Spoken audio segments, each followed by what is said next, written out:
The entire family would fall into deep mourning, even shaving off their own eyebrows as a sign of grief. Some cats were mummified, exactly like humans, perfumed, wrapped in cloth, laid to rest in tiny coffins. Can you imagine that? Archaeologists have found literally hundreds of thousands of cat mummies in Egypt, which alone tells you how deep this devotion actually ran. And if someone deliberately killed a cat, the punishment could be death. Even if a house caught fire, Egyptians would run to save the cat first, before anything else. Here's the real question: a wild, predatory animal that refuses to be anyone's servant. So how did it end up living in our homes for thousands of years? 10,000 years ago, completely on its own, a wild creature walked straight up to a human doorstep. Nobody called it, nobody tamed it. It simply decided on its own to stay. And ever since then, this little guy has taken over our beds, our laps, even our phone screens. You know what's the most interesting part? This animal has never once listened to us. It never wagged a tail and treated us like master, master, the way a dog does. Never followed a single command. If anything, we're the ones waiting around for its mood to shift.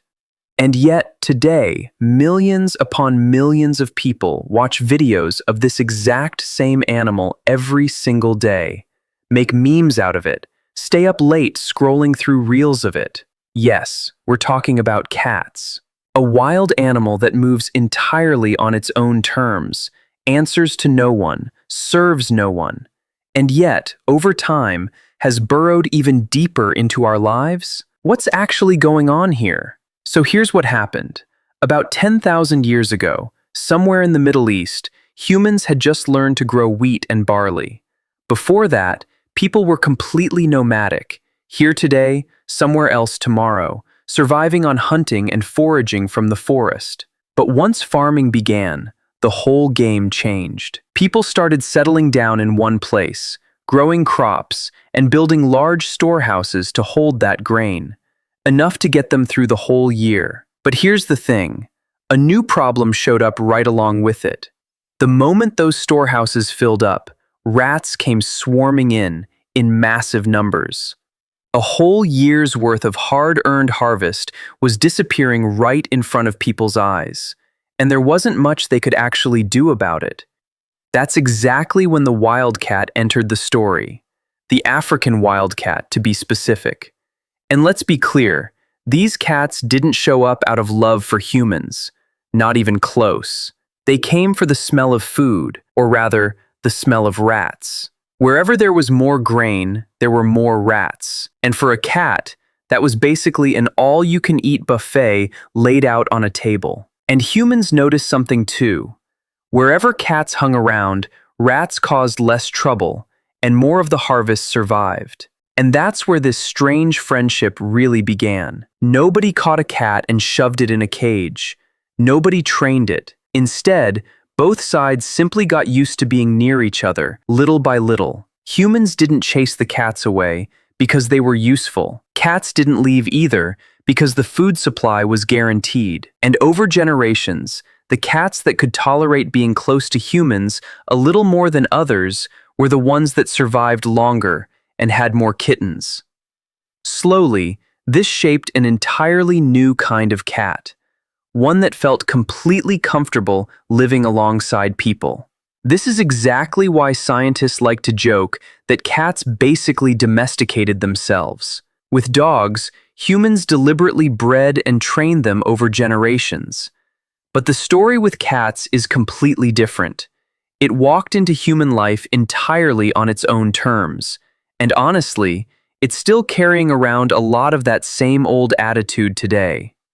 In Egypt, the cat became a goddess. Now let's fast forward a few thousand years. We land in ancient Egypt, and here, the cat's fortunes completely exploded. It stopped being just a rat-catching tool, and almost overnight became something sacred, practically divine. Egyptians believed that a goddess named Bastet took the form of a cat, and she was seen as the protector of the home, of fertility, and of women. Now imagine this.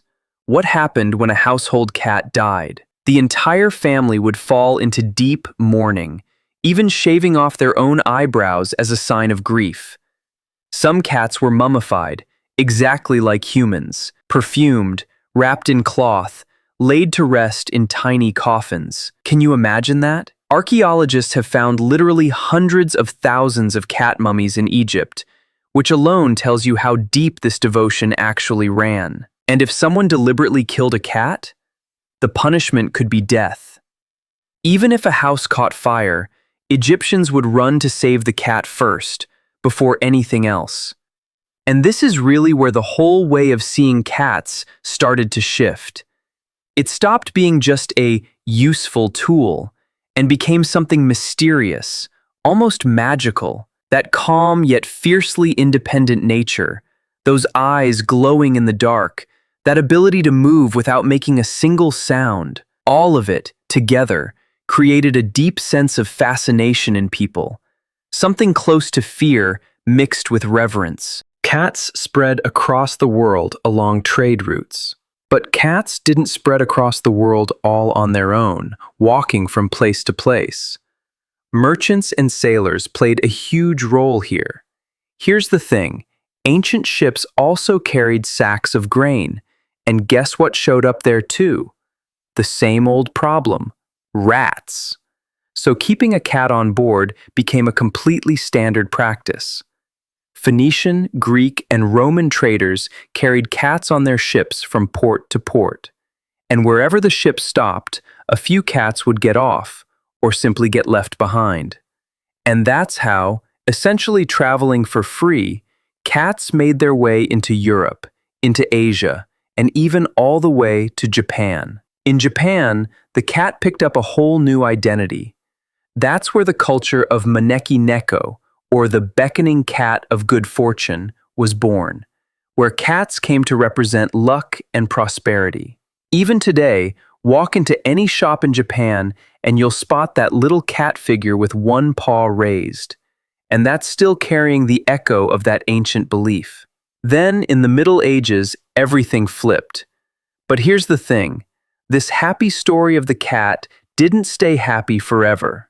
In medieval Europe, the whole situation suddenly turned upside down. Cats, especially black cats, got tangled up with fear and superstition. Under the influence of the church, people started believing that cats were companions of witches, even symbols of the devil. Things got so bad that if a woman was suspected of witchcraft and she happened to own a cat, that alone could be used as evidence against her. Paying the price for this misguided belief, countless innocent cats were brutally killed during this period, often during various festivals and public events.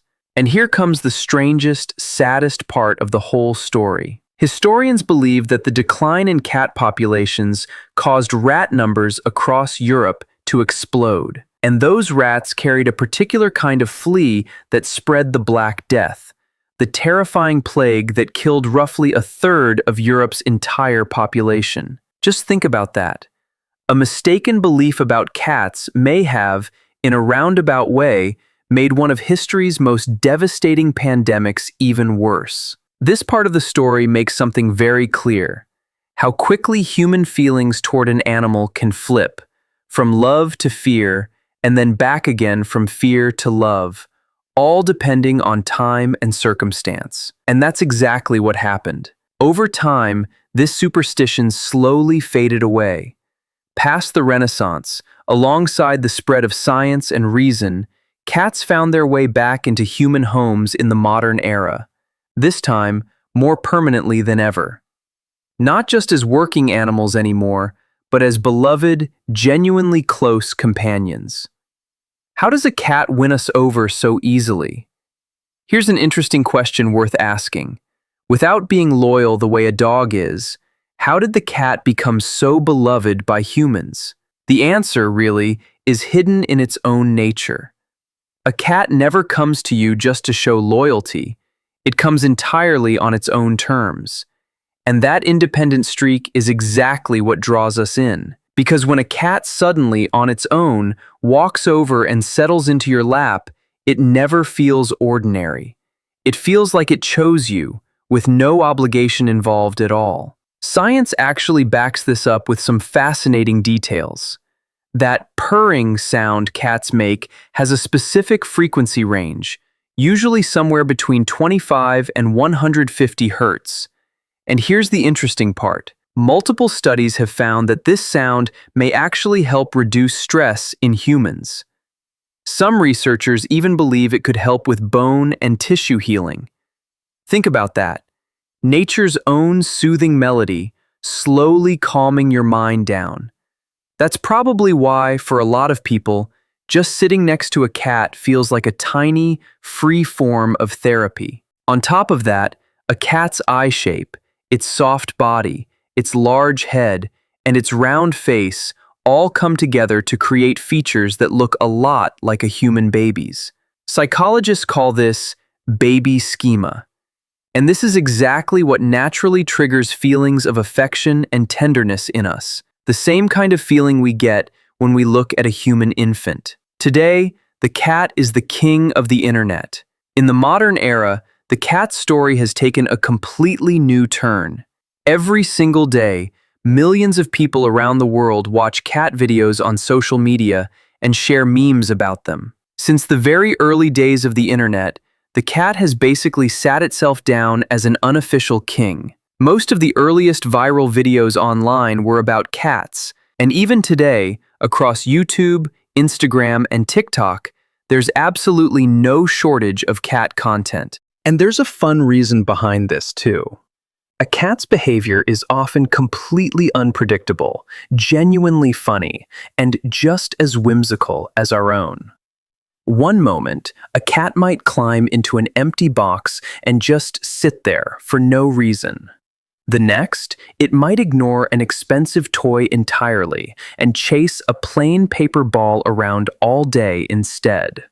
Or it might suddenly start sprinting through the house in the middle of the night for absolutely no reason at all.